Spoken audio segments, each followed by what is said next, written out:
Hello and welcome back to another Pressy HG video. Today we have another career mode episode. It is the January transfer window.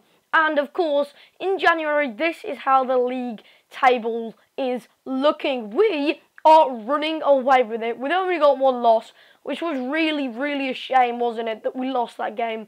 I mean, we'd worked so hard to try and do an unbeaten season, but it's not happening this season. So I'm thinking, with demand as well, that we will be doing a full season here at Everton. It seems a bit excessive.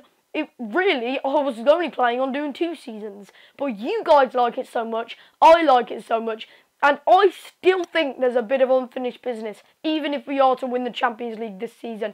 If we don't win the Champions League this season, it's more of a reason to do a full season at Everton. I think, though, first we will go to the Road to Glory, do 1 or 2 seasons there, go back to the Everton career mode, finish the full season, then go back to the Road to Glory and finish FIFA 15 there. That's how I think I'm going to do it, because I think it'll work better that way, and I just think it'll mix it up a bit. Even though we are technically doing the same career mode, it'll sort of mix it up simultaneously. And not only are we top, but Samuel says, oh my god, this year he has been an absolute tank. I don't even know what has got into this kid. He's just a beast.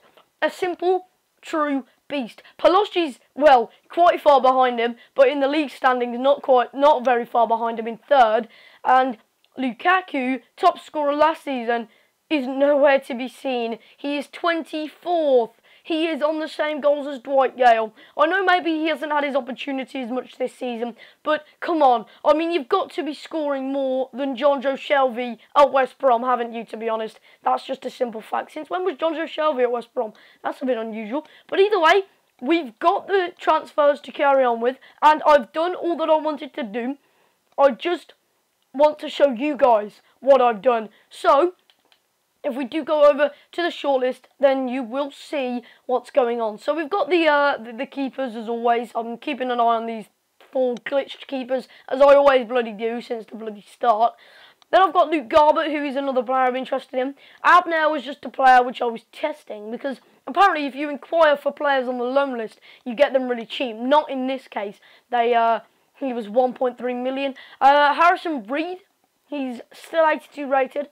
But then you have this. Eden Hazard. 6 months left on his contract.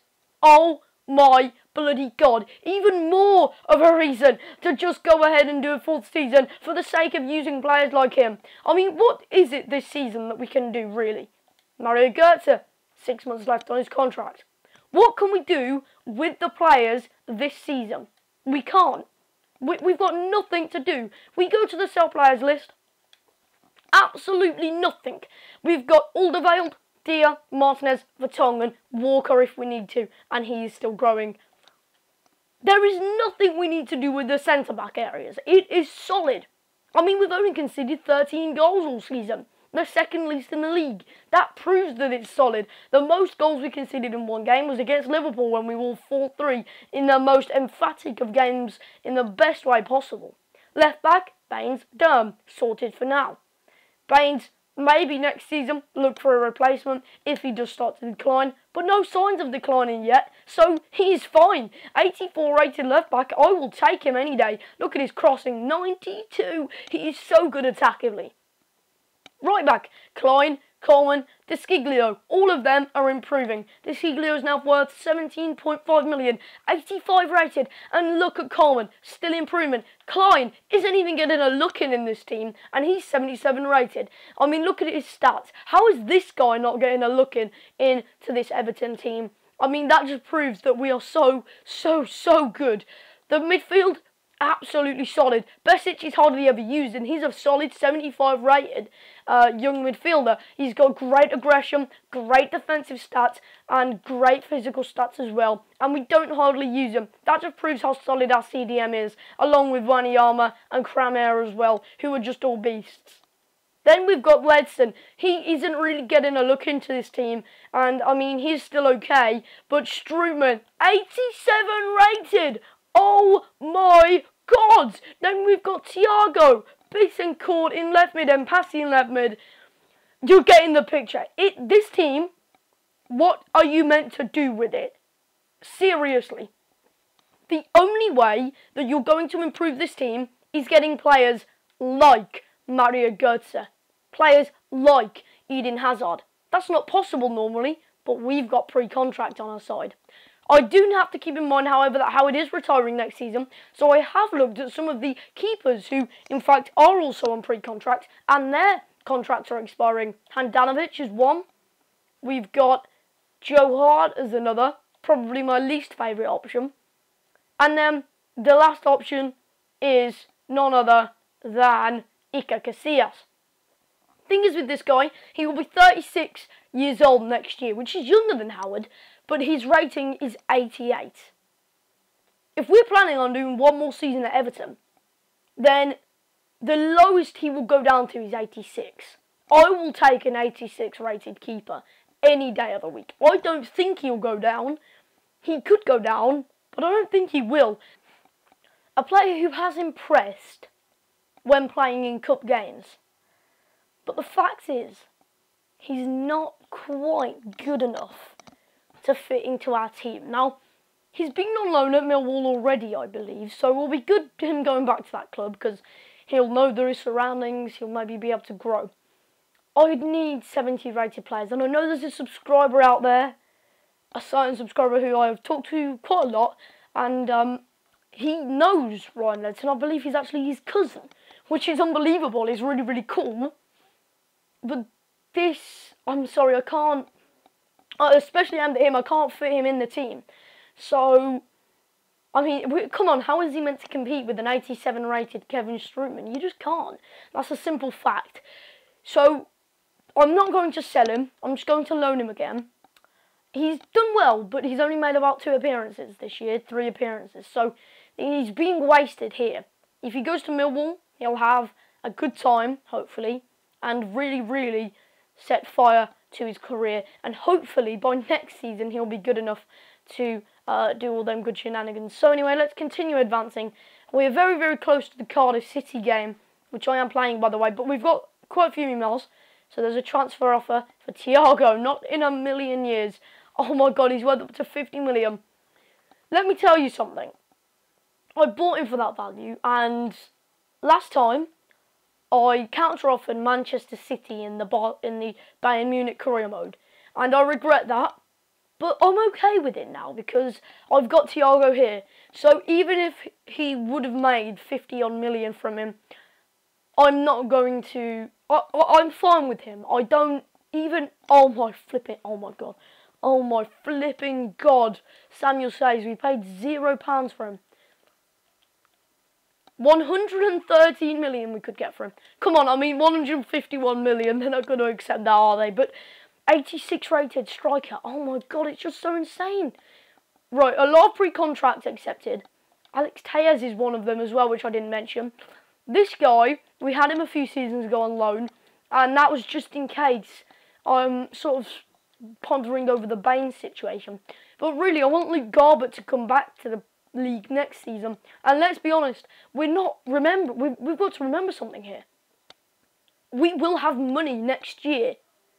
As well as the pre-contracts that come in from this year into next year, we will have money next year to spend. So, if I really, really did want a good left-back, which really there isn't any good left-backs on the pre-contract area, then I could get Alba, or even Garbett if his rating is improved by next year. So, Tellez, no way, Jose. So I'm going to have to play this one, and I'll see you in a moment's time.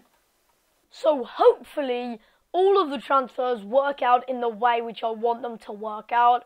Well, I already know what happens. Of course, you don't, so keep your eyes peeled. For now, though, this is the only and final part of the episode. I'll say only game and final part of the episode. So, just for 3 minutes, we've got this game against Cardiff. And well, last time when we played Cardiff, they were at home in their blue kit, of course. Now they're away. They're in their away red kit. But ultimately, this was just the perfect start to make. When we came up against Cardiff last time, we were expecting a very good... Oh, geez, that was my PlayStation controller. Sorry. Vibrating. Don't know why it does that. But yeah, I mean, we were expecting a very, very good side to come up against a very good promoted side from the Championship, because they were high in the table and they're not exactly doing bad. They're 13th, they're mid-table area, and they're pretty much safe for the season. However, that isn't what we got. We got our record victory against them, in fact, and that was a great achievement because, well, from the off, we sort of gave them a bit of a reality check. And there's something about this Cardiff defence. We just seem to rip it apart every time. It seems last time wasn't a fluke. 2-0, 8 minutes gone. Barkley took control of the ball, managed to find it at his feet, and scrambled it past all the oncoming defenders, and, well, managed to get out of that tight situation and slot it home. So it's a great opportunity for him to really get a few more goals today as he bursts forward here. Lukaku's another option. He plays it through the middle to him. Lukaku releases a shot, and, well, it's very well saved by who is not marshalling goal. It's in fact like Ulnek or something like that, or some signed goalkeeper. But Cardiff again playing in around my defensive areas. It's been a while since I scored my second goal, 20 minutes in fact, and Cardiff were getting a chance here and there. That was one of them. Ekrem just pulls Howard into a forced save. But as the ball fell through to Lukaku, he put his sprints up against the keeper. It was a bit of a shuttle run, a bit of a race to victory, and unfortunately for him, despite the fact that the keeper hesitated and that he won that race, he couldn't get the better of the keeper when the keeper actually did his goalkeeping duties. This time we could, though. It's again Ross Barkley who scores the goal. It's a great ball in by Deulofeu, and, well, it's met excellently by Barkley at the near post, keeping the keeper unawares in a lot of ways, and, well, it's 3-0 at half-time. So, although that we are in a 2-goal less opposition than we were last time against Cardiff, it's fine. It really is fine. We're 3-0 up, we're really dominating, and I couldn't ask for more. So currently we now are in the second half, and it's Bittencourt who stands over this corner. He whips it in towards the penalty spot. Barkley rose above everybody. It could have been his first hat-trick of the season, but unfortunately for him, the bar denies him. And a Cardiff City defender denies whoever went in on that follow-up there. I think it was our CDM Kramer or someone like that. It might have been Kramer, actually, yeah. But as Kimbo Young plays it over to Pilkington on the right-hand side, Pilkington comes back and plays it through to Kimbo Young. Kimbo Young meets the ball, and he finds Ekrem in the middle. What a chance for Ekrem to get a consolation goal out of this game, and it remains 3-0. So unfortunately in the second half we could do absolutely nothing, and that does bring an end to this episode. If you did enjoy, make sure you smash the like button. We've got January transfer windows last live com next episode, so make sure you keep your eyes peeled for that. Like I always say, subscribe if you're new.